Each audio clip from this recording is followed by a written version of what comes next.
the VCA Voice podcast. I'm your host, Dr. Marie Kerl. Our goal with the VCA Voice is to showcase how VCA Animal Hospitals is taking care of the future of veterinary medicine.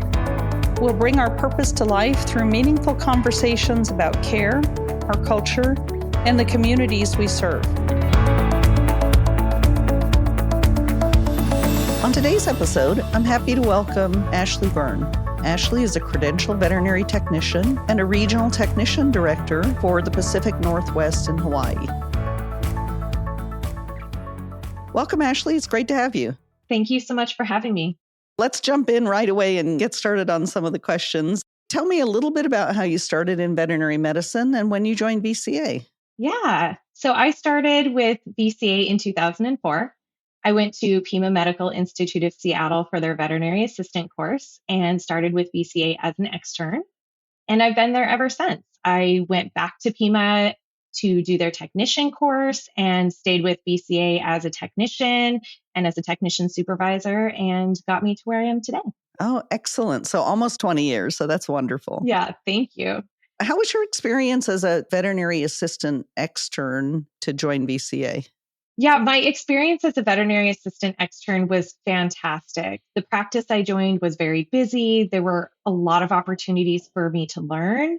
So I was able to hop right in, get all the skills I needed accomplished very quickly, and really quickly engaged with the team. And so was hired on right as soon as my externship finished, which was fantastic.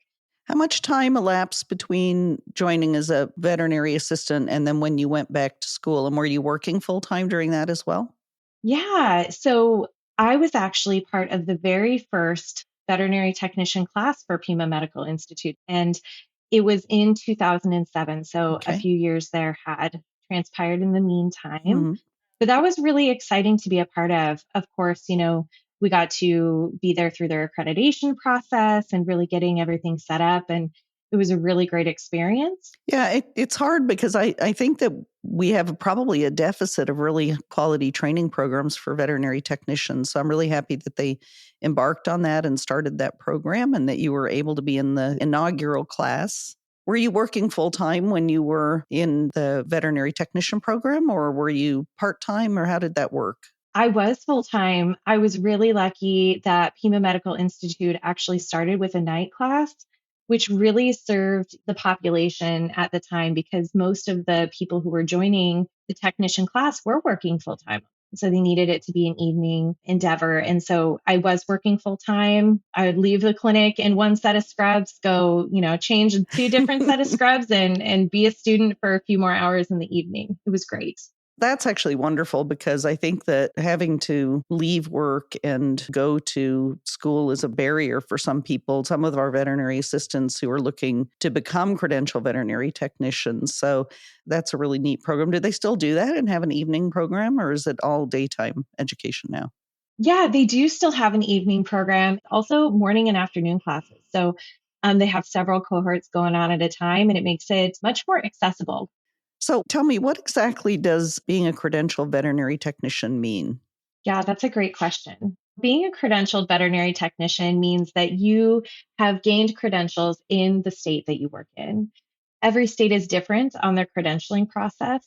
Generally, it means that you graduated from a 2-year AVMA accredited program, passed the veterinary technician national exam, which we generally call the VT&E, and took state tests to ensure your licensure in that state. From there, it means that you're usually allowed to do more tasks or perform more tasks within that state, according to the Veterinary Practice Act. So you have letters after your name that are both LVT and CVT. What do the different letters mean? All the states do everything, just a little bit different. So that language comes from the Specific Practice Act. Okay. Washington has licensed veterinary technicians. And that's the state that I'm licensed in. I'm also licensed in Oregon, where they have credentialed veterinary technicians. But other states like Hawaii, I am finishing up my licensure process there. They'll have registered veterinary technicians. So you're gonna hit all of them. Yeah, we're gonna hit all of them, all the letters after the name. But they essentially mean the same thing. And one of the goals of a lot of the technician organizations, particularly on the national level, is to all have the same And I think that will help to be better understood within the veterinary industry if we can all go by one title. Is there licensure in every state in the United States? Or are there some that don't have licensure? There are still some that do not have licensure requirements. And there are many states that have an option to be licensed, but don't currently have any differences in what a licensed veterinary technician can do and what a veterinary assistant can do. And that's really important work being done right now on the state and the national level to push our profession forward. It's been really exciting work to see happen in my own state. And some states are still working on that growth, and I'm excited to see that. So, what's the main focus of a veterinary technician and how is it different than a veterinarian? Yeah, that's such an important question. They are two different scopes of practice, but both really important. So, the veterinarian in the hospital, of course, needs to diagnose, do surgery, prescribe medications, provide prognoses. And the veterinary technician is in charge of all the nursing care that comes along with treating that patient. So it's really a heavy task, right? We are given a plan by the veterinarian and we need to execute that plan.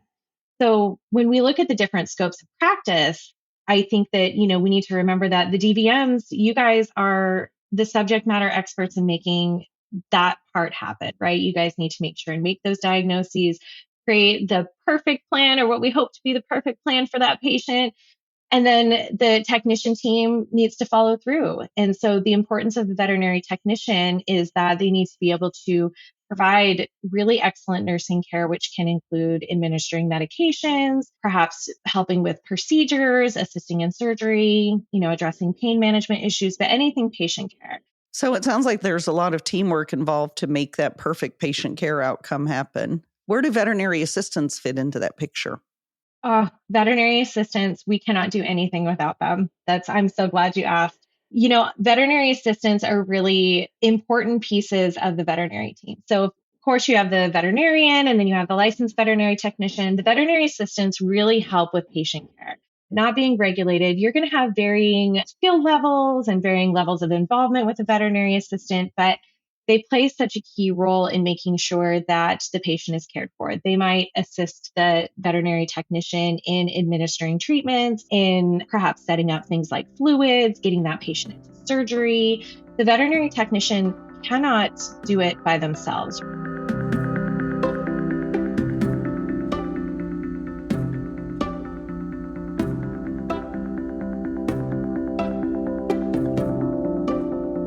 I would like to know when you became a regional technician director with VCA and what does that position involve? I took the regional technician director position in March of 2020. So that was a really pivotal time for everybody in the world. So March of 2020 is when I officially accepted the role. And it's been such a fantastic ride. I think that this position didn't exist within veterinary medicine before. So I was really honored at, being able to take on a role that had potential to change veterinary medicine in terms of its structures for technicians. As regional technician director for the Northwest and Hawaii group, I cover 5 states. I cover Washington, Oregon, Idaho, Alaska, and Hawaii.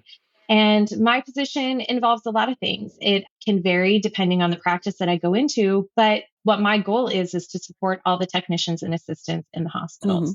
And so generally that means I visit the hospitals, make sure they have everything they need to do their jobs and care for their patients and support them in that great work. How much are you on the road with that? It sounds like if you're covering that many states and such a broad distance, you must travel quite a bit. I do travel quite a bit. Yeah. So first, I have a very coveted geography. I get a lot of people who want to go to Hawaii and Alaska, and everybody loves the Pacific Northwest. I am in the field frequently, with a couple states that I need to hop on a plane to get to, but also I'm located in Washington. So there are a lot of hospitals that I can get to that, are driving distance from me. So I do travel frequently, a couple days a week, maybe an entire week, depending on the location I'm visiting. But I also have area technician coordinators, which are super helpful. Oh, okay. So this is something that our group actually had prior to when I started in this role. So I inherited this amazing group. But I do have technicians in key geographies. Mm-hmm. So, if I'm not able to make it to that location as frequently as I would like, of course, I would love to visit all of these hospitals all of the days, Mm-hmm. but they're there. So I can ask them to visit these hospitals and support these teams. It's really instrumental in making sure across our geography that our teams get the support that they need. So what kinds of support is that? Is it educational support? Is it technical training? What are the ways that you or your area technician director support the hospitals? Yeah, that's a great question. So the needs of the hospital really vary. Mhm. All of our hospitals have their own individual cultures and structures, and some have very strong cultures of education, but others we need to make sure we get in there and provide really great education. So to your point, yeah, sometimes it is that we're getting in there for on the floor training. Sometimes it's a leadership focus. We're helping those really strong tech soups be supported so they can support their teams. Other times it might be, individual initiatives like helping with hands-free radiology. It's just really exciting to be able to get into hospitals and work with the teams on whatever it is that they need to do. Some of the other groups have really focused on the technician supervisor role and making sure that hospitals all had a technician supervisor. Where is the Pacific Northwest group in that initiative? We are getting there. We have talked a lot about making sure we have a strong technician supervisor or leader in each hospital, even our small ones. I think that when we think tech soups or layers of management, we do think about the big hospitals, but I'm a GP tech. I worked Mhm. in a small GP hospital for years and years, and it is still so important. And when we talk about that, we kind of talk about the importance of having that strong leadership presence specifically for the technician and assistant team, right? So you generally have a hospital manager or administrator, you generally have a medical director. We really need to have somebody representing the technicians and assistants on the leadership team. So we are still working on making sure we have technician supervisors in all of our hospitals. And our goal is to make sure that every hospital does indeed have a technician supervisor or leader. Yeah, such an important position, and it also involves a lot of leadership training as well that both veterinarians and technicians, I think, have a deficit of that in their educational process.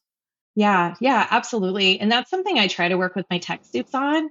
It's to your point, we tend to have a deficit. We spend time in school working on medical and, we can treat our patients and we are super effective with that. But when it comes to leadership and communication, we don't always have those skills. And so that is a really important point that as we put people in these tech supervisor positions or any other leadership, we make sure that we provide them with the leadership training to do their jobs effectively. So, what are you most passionate about in your regional technician director role? Hands-free radiology is my big passion. Okay. And how's that training going across your hospitals? It's going, it's really important to us to get in the hospitals and do in-person training. I do a mix, as I mentioned, my geography is really big. So Mhm. I do a Mhm. mix of online training. I try to do virtual or remote in, but I also work to be on the floor. So hands-free radiology, for those who haven't heard of it, is the concept of having your hands off the patient and even in many cases being out of the room or further away from the radiation exposure. So the Mhm. goal is to keep our team safe and have really good patient care. How supportive are the veterinarians and even the customer service representatives in that hospital when you go to institute hands-free radiology? Do you get pushback or do you have a way to get everyone on board? Yeah, that's an important question. I think that the answer to that is educating everybody, right? So Mhm. when I come into a hospital or even when I'm doing a virtual training, I want everybody to come, right? The Mhm. doctors have stake in this game, even you're like you said, the CSRs. I think the more we can talk about what goes into hands-free radiology, the better they're going to understand and understand why that would be a thing that we would even want to do.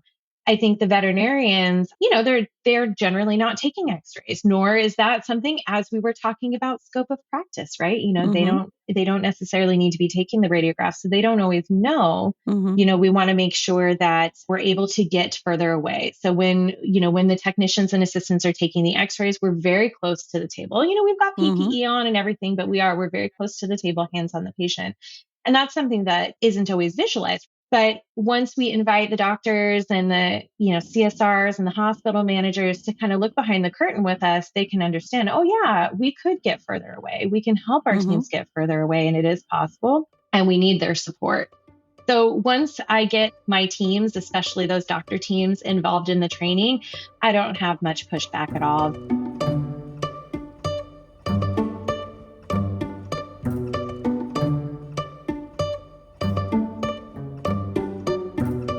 I understand that you're the president of the Washington Veterinary Technician Association. Tell me a little bit about that role. So I'm currently the president-elect. This will be my second round in the presidential cycle. Hmm. I've been thrilled to be a part of this organization. I started in 2019, kind of by happy accident. I joined a committee, and for anybody who's joined a board before, you know that that's how it starts. But it's fantastic to be a part of this board. Yeah. What does that role involve? So part of the presidential role is engaging the board. So we've got a board of about 10 people. We support each other and all work together to achieve common goals. Okay. We do that in a variety of ways. We might provide education. We try to provide services to our members that will help them in their particular roles. Most recently, we've done a lot of representation at the state level in government affairs, which has been really exciting. So that's been the majority of my presidential role, is being involved on the legislative level. Why is this work important to you? This work is really important to me because we need more voices within veterinary technology. Hmm.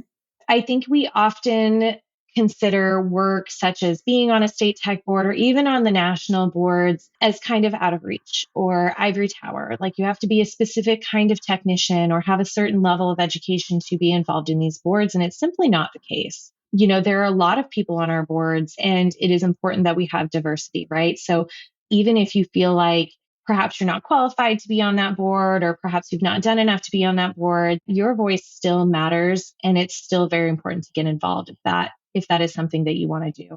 One of the most important things to remember is that big decisions are made on these boards, right? Our board goes and represents all of the technicians and assistants in Washington in veterinary board meetings on different levels and platforms. And volunteer boards almost always need help, right? We always have way too much on our plates and not enough people to do it. And so if you feel like you've ever wanted to be involved in a board, I encourage you to reach out. That's great. And finding ways to serve your profession in different ways. And it also helps to make those professional connections with people you wouldn't otherwise get to work with. So I love that spirit of volunteerism and expanding that role. You mentioned that in this role with the Veterinary Technician Association that you have had interaction and work with the state board. What is the difference between the Washington State Veterinary Technician Association and a state board of veterinary medicine? Yeah, so all the states run just a little bit differently, but it is important to know that there are distinctions between. So I am on the Washington State Association of Veterinary Technicians, and we are a nonprofit organization that represents veterinary technicians and veterinary assistants. And that is different from the Veterinary Board of Governors in Washington. And so they are a branch of the Washington State Department of Health, and they work on addressing things like complaints made to the board, other legislative actions that happen within veterinary medicine as it relates to Washington State. And they have a different scope in Washington State. Even then, we have the Washington State Veterinary Medical Association, and they are the nonprofit organization representing the veterinarians. And so all of us all work in tandem to make sure that we are making good decisions for the veterinarians and veterinary technicians within Washington State. And while we're all separate, we try our best to work together. I know that there's a few states out there that have included a veterinary technician on their state board of veterinary medicine. Is Washington State one of those, or is that still yet to come? Yeah, they actually do. The Veterinary Board of Governors in Washington does have one veterinary technician member and an option for a second. Uh-huh. So it can be that's an either or a veterinarian or a veterinary technician, which is quite exciting. It's so important to have a veterinary technician representing on that particular board. Now, we can't do both in this state. We can't be on the Washington State Veterinary Technician Board Both of them. and the Veterinary Board of Mhm. Governors. But yeah, it was really great to see some technician representation on that level. Can you tell me about any victories that you've seen in your role with the Washington State Veterinary Technician Association and any future things to look forward to? Yeah, absolutely. So I think over the last few years, being involved in the Washington State Association of Veterinary Technicians has really been on the legislative level and our collaboration with that. Mhm. So we've been able to work with the Washington State Veterinary Medical Association really closely on issues that relate to veterinary technicians. It's a little unheard of that the Veterinary Association and the Technician Association work so closely together. I'm so grateful for that. Our state veterinary association, not only do they pull us to the table for our thoughts and input on things with veterinary technicians, they expect us to have that voice and to have that opinion, and they support us. In addition to that, we've been able to work with the AVMA and NAVTA as well on a lot of legislative things within Washington State. It's been such a great experience being able to collaborate on a state and a national level with the technicians and the veterinarians. It's just been such a thrill to align on these goals and to make things happen. So you've got a frontline seat to making the profession better. Absolutely. Absolutely. And other people can do that too. You got to join your state tech board, national tech board. They want the help.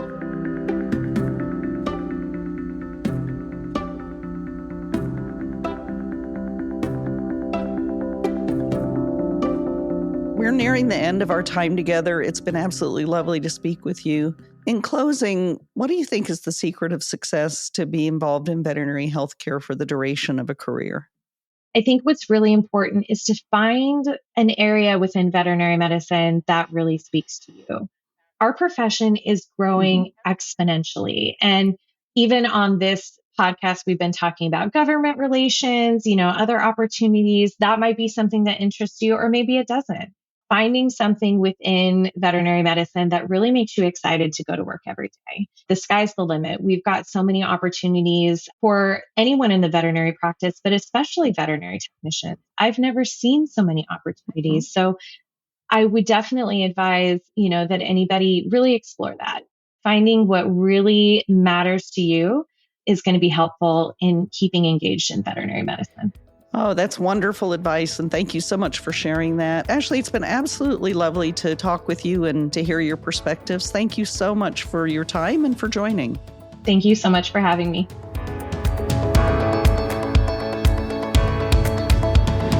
Thank you so much for listening in. If you enjoyed today's episode, please consider subscribing. Don't forget to leave a review to let us know your thoughts and share the episode with friends. Follow VCA Animal Hospitals on social media at LinkedIn, Twitter, Facebook, and Instagram. For more inspiring stories, visit our website at vcavoice.com.